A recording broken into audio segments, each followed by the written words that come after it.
Today on Blue 58, the Packers closed out 2023 with a win over the Minnesota Vikings, and not just a win, but a great one, setting themselves up for a big game to finish off their first year with Jordan Love as their starting quarterback.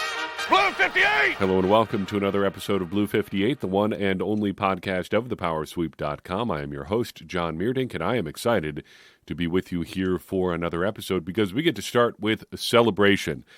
Not just the Packers win, not just a literal new year. 2024 is here. Happy New Year. Hope you had a great night celebrating if that's something that you enjoy doing. Understand if you don't. Sometimes it does feel a little bit like amateur hour. But our fundraiser has come to a close. And with 66 total people donating, we have together raised $2,791.17. Thank you so much to everybody who's donated. We're sending all that money to the ANA All the Way Foundation. I don't have to say we're sending it. It's already there. You just donated to them directly. I think that's the best way to do this fundraiser. Huge thank you to everybody who chose to participate. We will be doing the drawing for the prizes before the next podcast tapes, and I'll try to be in touch with you if you are a winner here before the end of the week. You know, please be a little bit flexible on that just because of, well, stuff going on. You know, it's still kind of the holiday season. We'll try to get stuff to you as quickly as we can, though. I still have a bunch of thank you notes to write to people who donated as well, so if you have not received that from me yet, I have seen your donation. We have totaled it up. Great work from everybody this year. We beat last year's total by more than $1,000. Fantastic work from everybody. Thank you for the time you took to participate this year. Then we got a Packers game. And sometimes there are games that just remind me of a quote from Willy Wonka. The movie, not the book. And we're talking specifically about the Gene Wilder one, not the Johnny Depp one or the Timothée Chalamet one. From the man himself, Gene Wilder. But Charlie, don't forget what happened to the man who suddenly got everything he always wanted. What happened? He lived happily ever after. Boy, sometimes there are just games like that make me feel like the guy who suddenly got everything he ever wanted. This is that kind of game. The games that are just good start to finish in a good environment. Look, a fun holiday win. You got that one. A huge series of performances from a bunch of different guys. Jordan Love putting up big numbers. Aaron Jones putting up big numbers. Bo Melton putting up big numbers. A bunch of guys getting involved on the defense. You name it, you got it. And that it comes at the expense of the Minnesota Vikings, and that it sets up the Packers for a very exciting Week 18 matchup against the Chicago Bears. I mean, what else could you want? It's getting everything that you could have wanted. And yeah, it does feel like you're going to live happily ever after for a while until you realize that there are more games to go. And that it really only moved the Packers to 500 and all those other things. But sometimes you just can't think about that. You just got to enjoy the glow that comes with a win like this. Because let's be honest, to continue the Willy Wonka metaphor, there have been other games this year that felt like being screamed at by a crazy man in the middle of a scary tunnel. It's all there for the Packers now, though. And this game sets up so much more. And it's still all on the Packers. The Packers had to have this one because nobody is helping them. The New York Giants decided to trip all over themselves against the Los Angeles Rams. Not that you could really ask for much else against the New York Giants. They played their one great late season game, and it was against the Packers. So yay for that, I guess.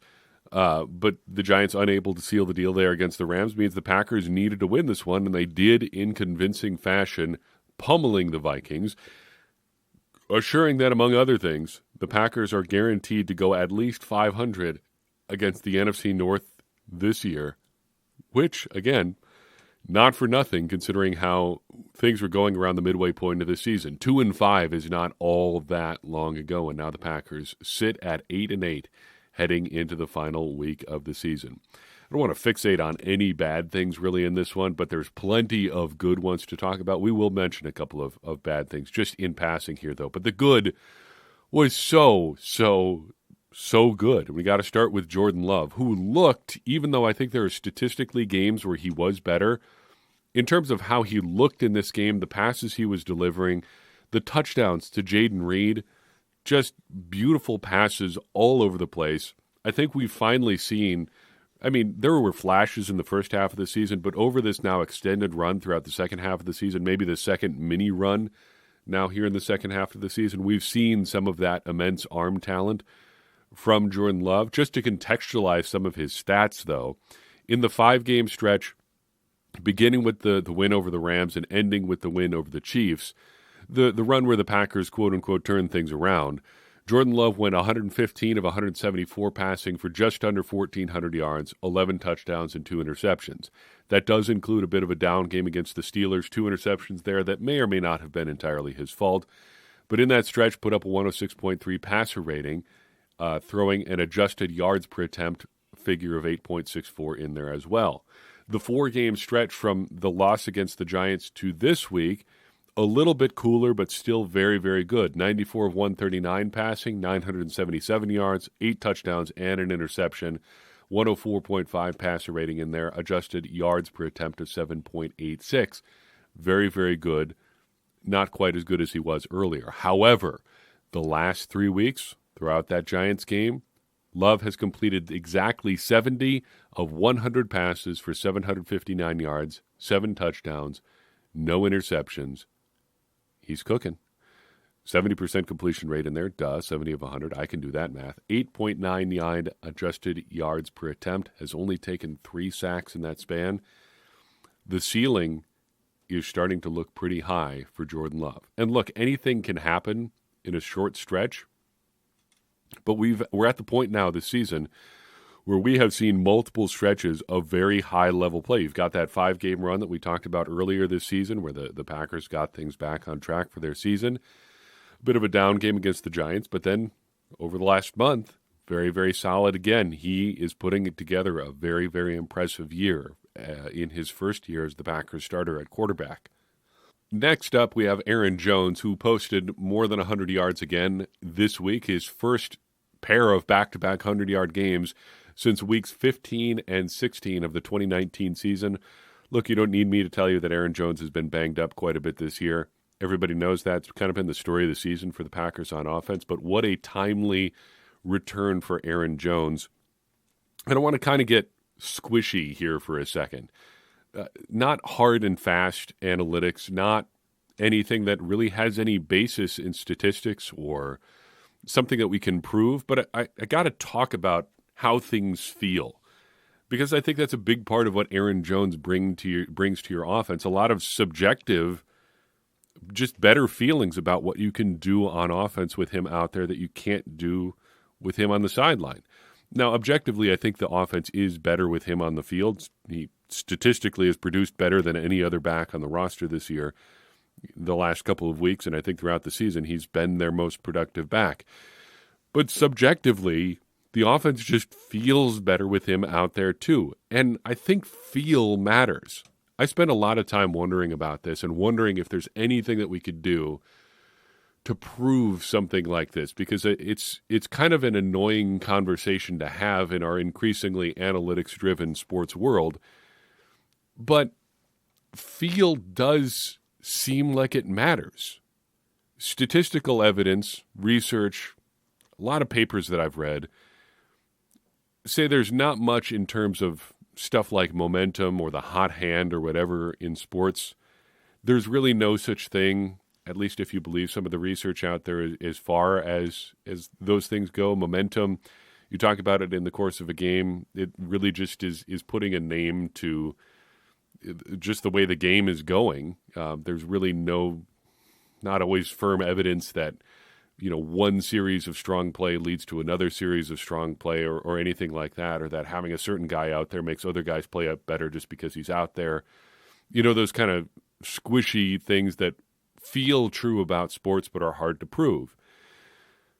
But in addition to Aaron Jones just being good at football, which could be what this is all trying to explain, that Aaron Jones is good at football and therefore that's why the offense feels better because he's just good at football, I have a hard time just dismissing the idea that it matters that things, in addition to being objectively better, are subjectively better too with him out there on the field. We've had quotes. I have it on my soundboard here. It's labeled incorrectly, so I'm not sure exactly even which one it would be. But Jordan Love last week talking about how much it means to the offense to have Aaron Jones out there, the respect that people have for him in the Packers organization, him being one of the older players on the offense, guys looking up to him. In fact, I think he might be the oldest player on the offense. Just what that means to the offense having him out there, it's hard to dismiss or hard to just limit it to the objective effect that he has. It feels like there's something, oh, there it is again, it feels like there's something more there. And I hope that you're just nodding your head as I say this, because there's no hidden number here. There's no way that we can, I think, quantify this other than the quantifiable ways that you see Aaron Jones impact a game. But I'm trying to say that it seems like there's more to it than just the quantifiable ways that he does affect the game. And if you want to boil it down to one thing that I think we can prove, the placebo effect is real, right? And it might be realer than we even think. Even if you do like sometimes double blind tests or tests where you have like a double placebo effect, the people who believe they're getting something more effective than it actually is end up having better effects than people who just get the actual drugs or whatever it is. Maybe that's Aaron Jones. Maybe he's something of a placebo for the Packers offense. In addition to what he does do for you, maybe just feeling better with him out there raises everybody else. I don't know. It seems like it's kind of this mystical, weird sort of thing, but I think there are these kind of emergent phenomena in sports too, where you've just got guys gelling or coming together in ways that you can't really define, and I think that's kind of what makes it so cool. So that's why I feel good spending time talking about something like that, but the sort of unquantifiable things in sports like Aaron Jones and what he brings to the offense, even if there isn't a definable thing that he brings to the offense, do matter. And they seemed like they mattered a lot against the Vikings. And then you've got the defense. The defense did a phenomenal job turning up the heat on Jaron Hall and later Nick Mullins as well. And that's something I said pregame that I wanted to see the Packers do. We said we wanted to see them get after whoever the Vikings ended up having at quarterback. And to be fair, that is easier said than done. It's really easy to say, well, let's go get pressure on this guy. Well, the other team has a say about that too. They would like to not have you get pressure on their guy. And, you know, I guess to that point, let's all remember what happened against the New York Giants. The idea is that if you pressure Tommy DeVito, he's probably going to turn into a pumpkin. And most of the time, people have a pretty easy time getting pressure on him because he takes sacks like it's his favorite hobby. But against the Vikings, the Packers were actually able to do that. They were able to get pressure in a way that you thought they might be able to against the Giants, and they were able to do it in such a way that shut down the Vikings offense. Throwing some volume numbers at you, the Packers had 6 guys Sunday with at least half a sack. They had 9 guys with a quarterback hit. They had 4 guys with multiple quarterback hits. According to Pro Football Focus, 12 guys for the Packers had at least one pressure. And that's significant because also according to Pro Football Focus, 13 guys logged a pass rushing snap on defense. 13 guys tried to rush the passer. 12 of them affected the passer at least one time on Sunday night. That is phenomenal. And it's a testament to this defense having the talent to be able to beat up on a team like the Vikings when they're down. It's just that they haven't done things like this consistently. That was the big, I guess, talking point both into and out of the Giants game, and maybe we should have. I should have worked to tie this more to the Vikings game than I have so far because I think there's a lot of parallels there. That was a game the Packers should have won. Were expected to win in a primetime sort of situation. This had a lot of the same parallels there, though I think the Vikings actually ended up being favored by a point in this one, depending on what lines you were looking at. But I think the Packers were expected to be in both games and were certainly viewed broadly as at least an equal or better team in both circumstances by a lot of people. Against the Giants, they did not take care of business. Against the Vikings, they did, and in a big way, and a lot of that came down to what their defense was able to do against the opposing quarterbacks. I do want to mention, just in passing, a couple maybe just downer things. Let's do this real quickly because there's no reason to really be down about this game.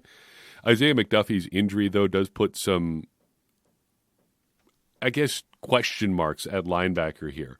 The Packers have had question marks at linebacker, I think, for most of the second half of the season. How injured exactly is Devondre Campbell? To what extent can Quay Walker carry everything by himself? What can Isaiah McDuffie really do? Now with McDuffie hurt, you've got a linebacker room with Quay Walker and Eric Wilson and practice squad guys beyond that. That is not an ideal place to be in as you are heading into really a must-win game here. Got some question marks at linebacker. What can the Packers do to counteract that? If you're talking about linebacker coaching, theoretically, this should be where the Packers might be able to coach somebody up on pretty short notice. If anything is true about Joe Barry, he's been a linebackers coach in the NFL for a really long time. That's where he cut his teeth as a position coach. That's what he was doing with the Rams prior to getting the Packers job. He should know how to get something out of just about anybody, and I think the Packers linebackers in Barry's tenure have generally been pretty solid, to even very, very good sometimes. You talk about 2021 Devondre Campbell, he was an all-pro, and Quay Walker has come along nicely over the course of this season. Can Joe Barry, saying this mildly tongue-in-cheek, but can Joe Barry, and I guess Kirk Olivadotti too, find some way to fill a hole here if Isaiah McDuffie is not able to go against the Bears? You would hope so. It may be Joe Barry's last great moment as defensive coordinator of the Green Bay Packers. If he, well, if we're able to do something here, maybe he'll get another crack the following week if the Packers win and get into the playoffs. Other bit of a bummer here is Symmetry Toure. When opportunity knocks, you have got to answer. That is the ultimate litmus test in the NFL. When you get a chance, what do you do with it? The Packers wide receiver room was pretty banged up the last couple of weeks. And this week in particular, it looked like Toure had an opportunity to have a role. But what do you do? And what happens to you when that opportunity arises? Well, if you're Symmetry Toure, you watch practice squad wide receiver Bo Melton light it up. You muff a punt. And then you have to look behind you and see, in addition to Bo Melton, there are two other practice squad receivers that are virtual carbon copies of you physically, and one of them is 2023 draft pick Grant DuBose. And you have to think that the Packers are more interested in sticking with him long-term than they are with you, just given that he is the more recent draft pick by a season. Opportunity doesn't come around all that often. And Toure, I think, let a pretty significant one slip by. So what does all this mean, and what happens next for the Packers after their Week 17 win over the Minnesota Vikings? It means for right now, the Packers are alive, and the Packers have a big opportunity, needless to say. You talk about opportunity knocking. Again, they were 2-5 not all that long ago. Now they all but control their destiny heading into the final week of the season. They will need some help. They'll need things to break their way, but they've got the biggest thing under their control, and that's just winning a game at home against a division rival. And look, a meaningful Week 18 game is about all anybody can ask for. It's something that I haven't said, I think, yet to this point this year, but I make a point of saying it just about every year. NFL games are a rare commodity. We are only guaranteed 17 of these in a given year. And we are currently facing the second best possible outcome here for Week 18. Ideally, you've got your number one seed wrapped up heading into Week 18 just because you've been so wire-to-wire dominant. Nobody else in your conference can even catch you. You've got everything buttoned up heading into your final game of the season. You can handle it, approach it however you like. And, of course, that comes with its own challenges. But, shoot, that is the best possible outcome. The next best outcome is what we have. The Packers have a chance to play a meaningful game in Week 18. They got to do their best. They got to win their game, and then the chips will fall where they may. And then the worst possible outcome is you've already been eliminated heading into Week 18, and Week 18 is just, or the final game of the season, whatever it was, it needs to be Week 17, but the final game of the season is just whatever. You start the vans in the players' parking lot or start your cars, keep it warm, get this game over as quickly as possible. We head off into the offseason. We've seen that outcome a couple times in recent Packers history, too. Think about the 2017 season or the 2018 season. Some pretty ugly ones there in the final week of the season. Now that is not going to be the case. The Packers at least have a chance to play for something important heading into the final week of the season and by the way, that meaningful game comes against the Chicago Bears. So win and get help, and they're in, and that includes a win over the Chicago Bears. And that's why I would like to dub this Destroy Chicago Week. We unveiled a T-shirt at our T-shirt store on TeePublic earlier this year, titled Chicago Delinda Est. Figure out that historical reference if that means anything to you. But basically, Chicago must be destroyed. Why is that? Well, it's the Bears for one thing. The Packers got to beat the Bears. That is job number one in any Packers season. Take care of beating the Chicago Bears. If you went 2-15 in a season and those 2 wins were over the Chicago Bears, you have still accomplished something pretty good in that year, and you're going to get a top draft pick to go with it more than likely. The playoffs are also on the line for another thing. We've discussed that point here over and over again already. But along those lines, the Packers were also in position to do the exact same thing last year in this same kind of situation. A divisional game at home against the Detroit Lions, to be fair, not exactly the same. But they dropped the ball there. They did not beat the Lions at Lambeau Field in the cold in what's supposed to be a Packers game. They couldn't get it done, and it's time to get that back. In addition, if the Packers win, they are guaranteed no worse than second place in the division. They're not going to catch the Lions at this point, but they're not going to be in this convoluted three-way tie for, what do you call it, third or fourth or whatever. If they lose, they could end up in that weird tie situation with the Vikings and Bears, which could technically, I think, see them fall behind both on tiebreakers. I don't pretend to know how the tiebreakers work in the NFL. It gets very esoteric and weird. I think there is within the tiebreaker procedure some sort of dark arts consultation at some point. You have to do some sort of blood splatter, and it tells you who wins in those situations. It's like the 19th or 20th tiebreaker, though, so it's not like right at the top. Jokes notwithstanding, the fact that they would at least theoretically be tied with the Vikings and Bears, or behind the Vikings and Bears, depending how things go in Week 17, would be galling. So let's avoid that and beat the Bears. Let's destroy Chicago and go from there. Whatever else happens, Chicago must be destroyed.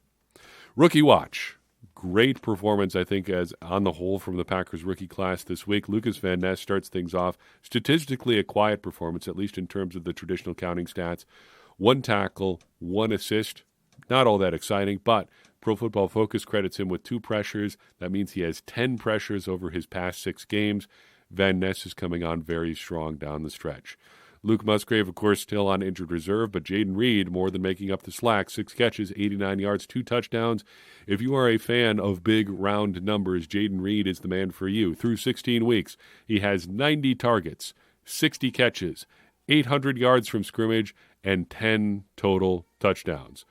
I'm going to tell you straight up, the comparisons I'm about to make are outlandish, but Jaden Reed has scored 10 touchdowns now as a rookie, 10 total touchdowns, 8 receiving, 2 rushing.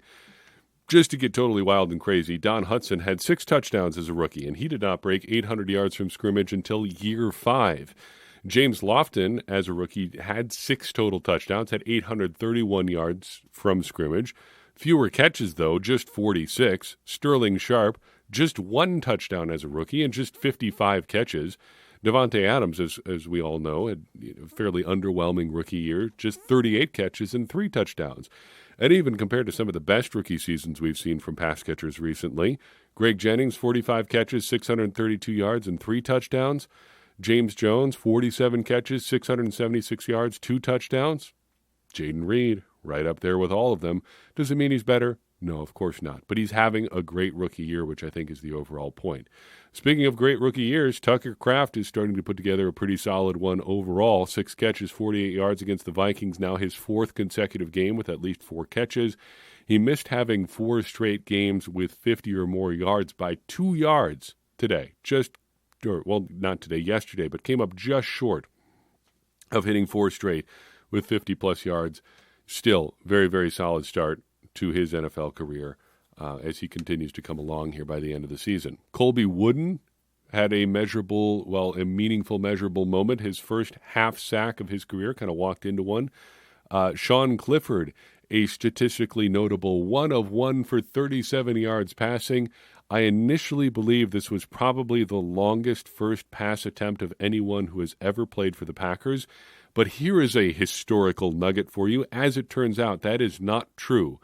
Way back in the 1956 season, halfback Jack Losh finished his Packers career a perfect 1 of 1 for 63 yards and a touchdown. He threw a halfback option pass for a score in a 41-17 win over the Los Angeles Rams back in October of 1956. He connected with Billy Houghton on that big touchdown score. Dontavian Wicks was out this week, so no recap necessary for him. Carl Brooks did recover a fumble, so he matches Colby Wooden with a notable statistical accomplishment there. Anders Carlson missed another kick this week. Generally speaking, he is technically getting the job done, but boy, does he have some bad-looking kicks, man. And it's been a rough go over the past 2 months of the season.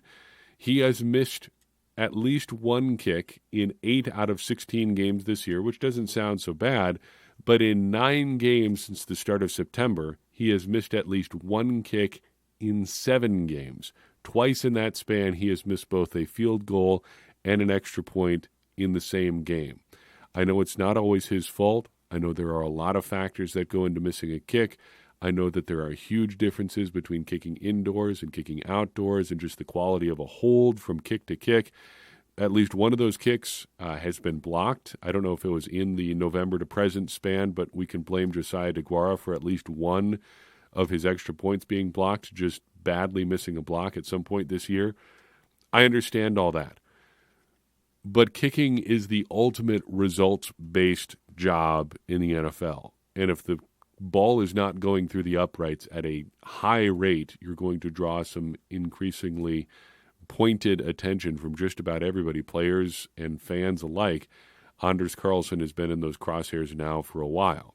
Carrington Valentine finishes the game, 1 solo tackle, 3 assists. Anthony Johnson had a special teams tackle.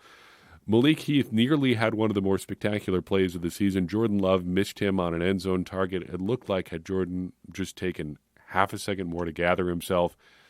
I don't know how realistic that really was. He might have hit Heath for a score there, but as it stands, 2 targets for 1 catch for Heath, 13 yards on the day. Emmanuel Wilson still out. Brenton Cox was inactive, and Ben Sims to round out our rookie class, 1 target, 1 catch for 6 yards. To close things out, I got to start out with a shout-out to Jeremy Showalter here. A couple weeks back, I used the phrase notable nuggets for what we termed the segment here at the end of the show in recap episodes, and immediately corrected myself because that is the domain of the Unpack podcast from Acme Packing Company there. They always do notable nuggets. But Jeremy Showalter writes in and said, this was back on December 18th, and I've just now had a chance to mention it. Jeremy writes, how about squeaky curds rather than notable nuggets?